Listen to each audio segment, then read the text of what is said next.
సిద్దిపేట జిల్లాలో ఉన్న ప్రముఖ పుణ్యక్షేత్రమైన కొమరవెల్లి మల్లికార్జున స్వామి ఆలయానికి రాజీవ్ రహదారి నుండి ఆలయానికి వచ్చే రహదారి గుండా విద్యుత్ దీపాలు లేకపోవడంతో వాహనదారులు ఇబ్బందులు ఎదుర్కొంటున్నారు.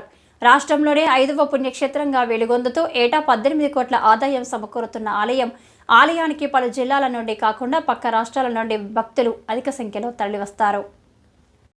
కానీ రాజీవ్ రహదారి స్వాగత తోరణ నుండి ఆలయానికి వచ్చే దారిలో ఆలయ అధికారులు, గ్రామ పంచాయతీ సిబ్బంది విద్యుత్ దీపాలు కల్పించడంలో నిర్లక్ష్యం వహించడంతో రాత్రి సమయాల్లో భక్తులకు, స్థానికులకు ప్రమాదాలు జరుగుతున్నాయి. నూతనంగా రైల్వే అండర్ బ్రిడ్జ్ నిర్మాణం జరగడంతో రాత్రి సమయాల్లో విద్యుత్ దీపాలు లేకపోవడంతో ఈ దారి గుండా ప్రయాణించాలంటే భక్తులు, స్థానికులు జంకుతున్నారు.